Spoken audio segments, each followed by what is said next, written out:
Hey everyone, welcome back. Hope you're having a fantastic day so far. So tomorrow, checks are going out to certain beneficiaries of Social Security worth up to $943 for certain individuals. So we're going to be going over who is eligible to receive those payments, plus the remainder of the payment schedule going out in the month of August.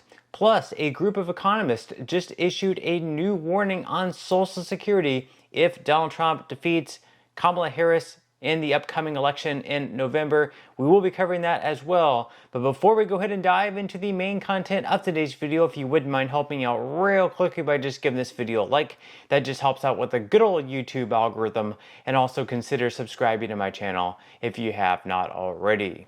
Plus, if you would like to receive up to $200 in free stock or $200 in free cash, in a pinned comment below, I will be leaving a link to Robinhood. All you have to do is once you click on that link is just sign up for a free account and then simply link your bank account. You do not even have to make an opening deposit. At that point in time, Robinhood will be sending you one free stock worth all the way up to $200.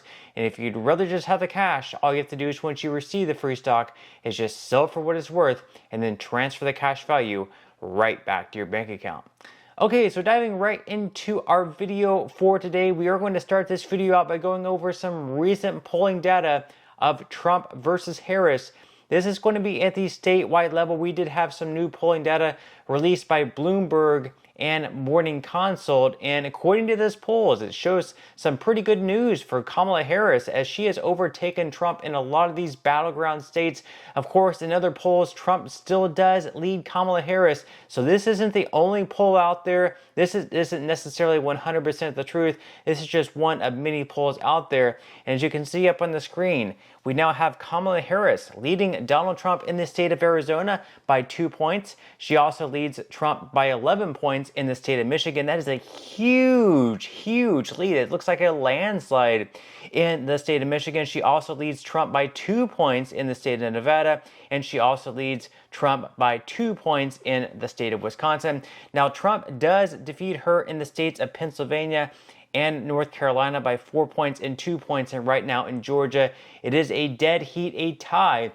Now, once again, this is just one poll because in other polls that we see out there on a statewide basis in all these states, Trump actually leads and is defeating Harris in all these states. So whether Bloomberg and Morning Consult know something or have their polling data in a way that's better than the others, then we can't necessarily say this is exactly what's going to happen. But it is interesting that she is defeating Trump by 11 points in the state of Michigan. This is a state that Trump was actually beating Biden in by a pretty good margin, like 6 or 7 points. And in other polls, Trump actually has a lead. So for the fact that somehow Bloomberg and Morning Consult come up with a poll that Kamala Harris is beating Trump by 10 plus points is pretty crazy. Now, if we look across the board, across 91 different polls, we can see that Trump does lead Harris on average 48% to 46.3%.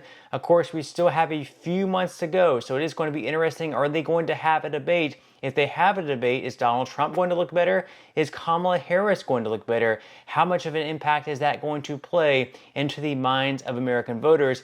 Now, according to one economist, he just issued a warning if Trump wins. We're going to be going over what he is saying, what exactly this warning is. So according to Newsweek, Chuck Warren, who has previously worked with several GOP groups, predicted that in the case of a Trump win come November, Republicans could seek to privatize Social Security, raise the retirement age, and cut back benefits for some Americans. He said attempts may be made to increase the age of eligibility for both Social Security and Medicare due to growing life expectancies. However, it could also mean postponement of benefit entitlements for future pensioners who pay their savings into the system over decades. Now, the Republican Study Committee, comprising 170 GOP lawmakers, including numerous Trump allies, published a budget proposal in March this year that would include modest adjustments to the retirement age for future retirees to account for increases in life expectancy. Warren also said that one of the most significant changes could be the drive to partly or wholly privatize Social Security, given that it has been a long-standing priority of some Republicans. This privatization, therefore, implies that while higher returns are probable, it also comes with market risk and might undermine the income guarantee side of Social Security. Warren also said that benefits could be cut back for America's richest retirees in order to help shore up the SSA's funds. The government agency is currently facing an insolvency crisis if its trust funds are not replenished before 2035, when benefits are currently scheduled to be cut by 17% if no action is taken by lawmakers. He said that solvency issues could lead to these proposals.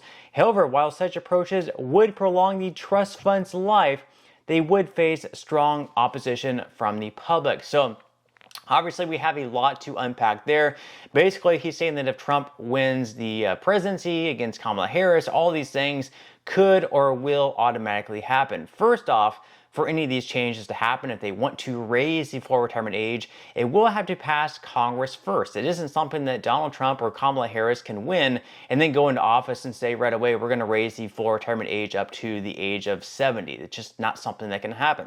It does have to pass through the House with the majority of voters. So if Republicans have the majority in the House, they could pass a bill through the House, sure, that raises the full retirement age up to the age of 70. And this would only be for those currently probably under the age of 40. So those who are already at their retirement age or nearing it, it would not impact them.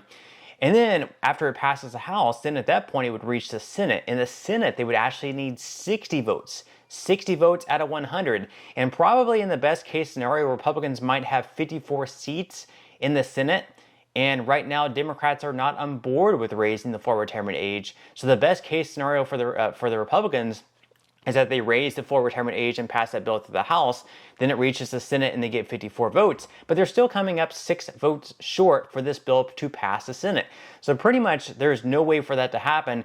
Now, another thing he mentions there is that Republicans want to privatize Social Security. That's something that could happen as well. And he's saying there's no guarantees. I mean, it could make it so Social Security fails, because if the stock market fails and it sees like a huge dip and never recovers, sure, it could definitely, end the guarantee of Social Security. And that's why the trust fund is in very safe assets like Treasury and bonds.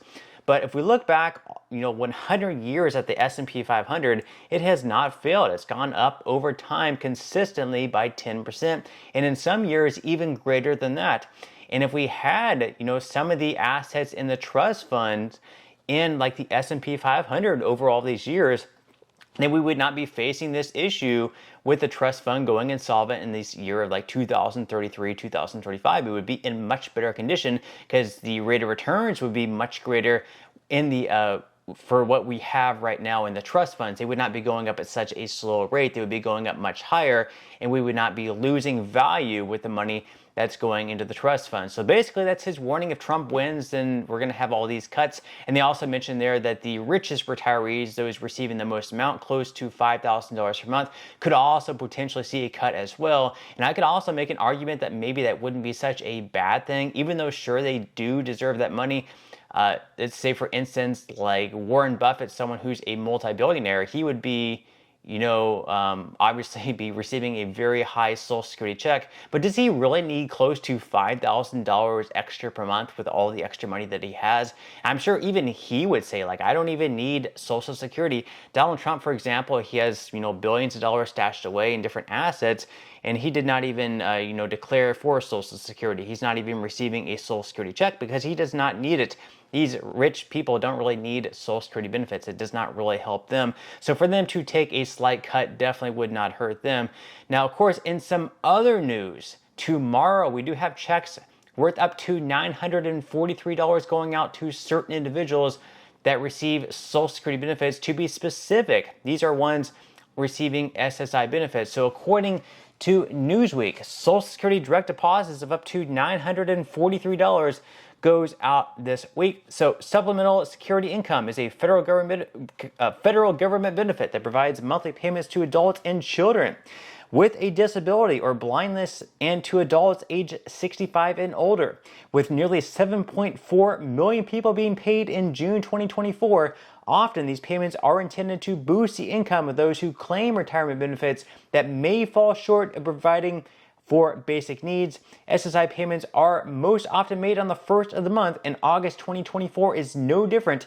SSI recipients will receive their monthly benefit deposit on Thursday, August 1st. And you can see the payment schedule up there on the screen. Once again, Thursday, tomorrow, August 1st.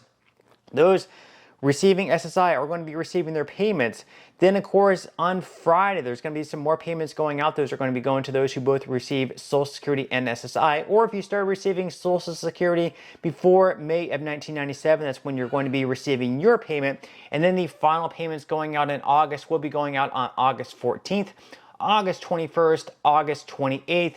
Those are going to be going to those with birthdays falling between the 1st and 10th, 11th and 20th, and 21st and 31st. And then we finally actually do have one last payment on August 30th. Those are also going to be going to recipients of SSI. That's because September 1st is going to be falling on a Sunday. Anytime the first of a month falls on a Saturday, a Sunday, or a holiday, SSI recipients receive their payment just a little bit earlier. So next month in August, if you receive SSI, you're going to be receiving 2 payments. But then in September, you will not be receiving any payments at all. But that's all we have for today's video. I certainly hope you enjoyed and found value out of it. If you did, again, I would greatly appreciate if you could give this video a like. Consider subscribing to my channel if you have not already. And I will see you in the next video.